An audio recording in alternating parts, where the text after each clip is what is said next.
Hello everybody, my name is Ryan, and after announcing that the Nintendo NX will be launching in March of 2017, we can imagine a huge E3 Direct for Nintendo this year. Supposedly, the NX is going to have a huge lineup of exclusives right off the bat, or within the first year of its release, so I think that Nintendo is a great choice to start off my E3 2016 predictions, and one of the first videos I'm putting on this channel. I made a list of the 6 big predictions I think is going to happen, because I didn't want to go overboard, so let's begin. Also, I added another prediction, so now it's 7. And I don't know how to intro this video, so let's just gonna start. Number 1, the reveal of the Nintendo NX, what the box will look like, and what the insane controller will be this time. Like Sony and the PS4, they'll want all eyes on their biggest, on them at their biggest platform to reveal their box that you're going to put on your shelf for the next few years, the next generation of consoles. Also, the last few Nintendo consoles have made the controller a big deal on how you play this and how the games are made for this, so I would be surprised if the NX didn't have some sort of new, slightly gimmicky, but overall very different controller.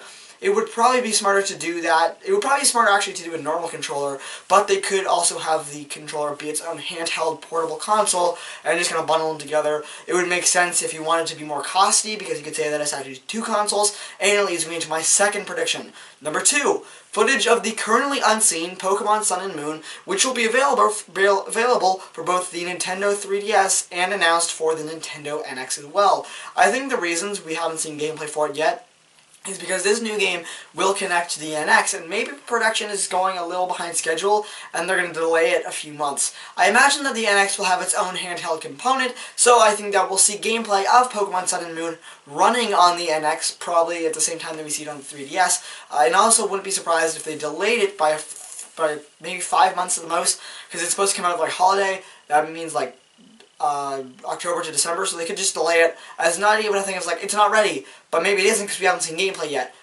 What I'm trying to say is, they could just delay it so that it launches with the NX as a launch title. That would be very cool. Number 3, the reveal of another launch title for the NX, which will be Nintendo learning from their mistakes and releasing Mario Kart as a launch title. We'll see Mario Kart 9 at E3 this year, basically.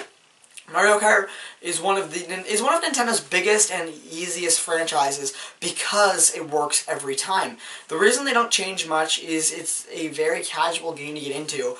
You don't need to have a lot of experience playing games to move a wheel like they did with the Wii. They made it basically the simplest game to play, and it's great, and that's why Mario Kart for the Wii was so insane. It was insanely popular.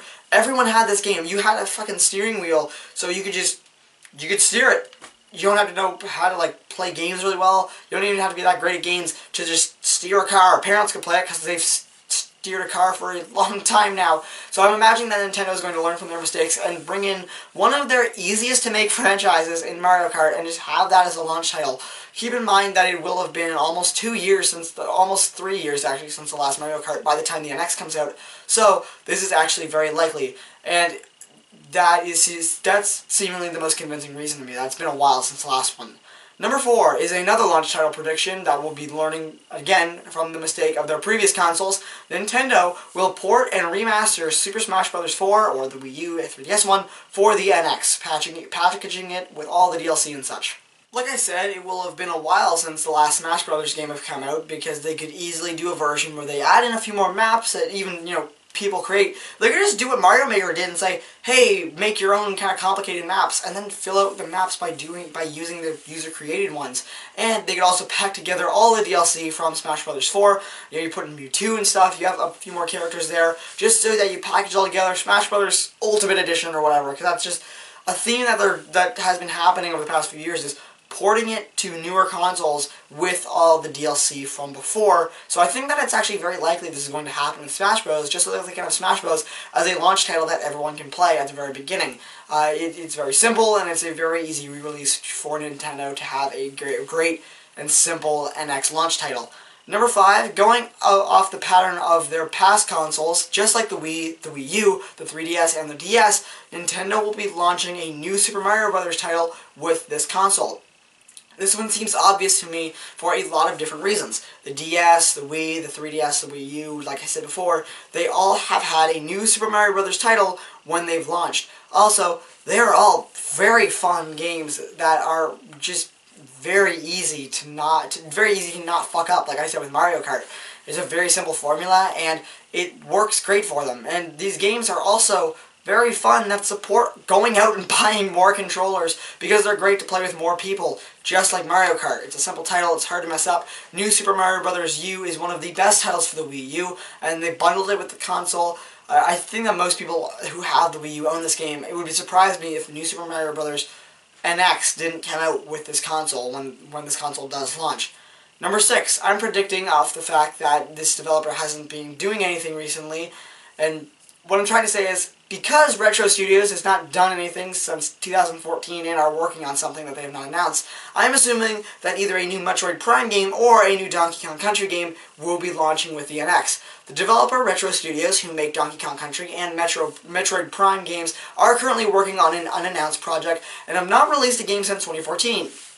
Now, I think it is more likely that they are going to be putting out a Donkey Kong Country, but I'm hoping, based on the fact that it's unannounced and they have really no reason to hide another Donkey Kong Country game, that maybe they're waiting to have a big reveal for a new Metroid Prime game. I'm guessing that will be announced soon and released in the next year or so. This all lines up perfectly with the NX and everything, just because it seems like they've been working on this game for a while. It seems like it's going to be something big. It's going to be kind of disappointing if it's just another Donkey Kong, but it actually kind of seems likely that it is, so I think it's going to be one of those two. Definitely not both, though. And finally, number 7, finally one of my weirdest but simplest predictions, because this wasn't a hard video to do. The NX is coming out soon, so we just basically have to guess launch titles and stuff. I'm assuming that, and maybe this is an anticlimactic one to end on, I'm assuming that we will see Splatoon 2 in 2017. And this one might seem odd, and maybe it won't be a launch title, but I am 90% sure and would bet money that a new Splatoon game is going to come in 2017. It took the studio a little over 2 years to make the original Splatoon and the NX. If my voice is changing, my throat's really dry and I didn't drink before filming this. It took the studio a bit over 2 years to make the first game, and the NX will be launching a little under 2 years for the first game. After the first game. So you might be thinking, that's not enough time to have this game out, and they've also been doing DLC and stuff, so there's no way that they can have another game done in 2 years. Well, you can think about how the original game was an IP, which definitely takes more money and time to create than a sequel to a pre-existing IP. It makes sense that another Splatoon could be out in time for the NX's launch, if not ready soon, pretty soon after that. Because like I said, they have done DLC, which could set them back a little bit. However, they've already established a game, they've already created the IP, and it's very easy to make sequels to it, as opposed to just creating something new. Look at Assassin's Creed. It took them a while to make the first game, it took them 2 more years to make the second. Now they're getting them out every single year, because Ubisoft's managing their studios right. I think that it's very possible for Splatoon 2 to be coming out next year, and it's very likely that Nintendo's going to have one of their biggest games on their last console coming to this console. If you enjoyed this video, you can subscribe for more E3 predictions, game reviews, and gameplay starting very soon. This is the first day I'm launching my channel, so I only have a few other videos up, but if you want to see those, you can go check them out. Comment down below your predictions for this E3. I'm sorry that I didn't prepare my mouth for this video. I'm going to go get a drink, and I'll see you all next time.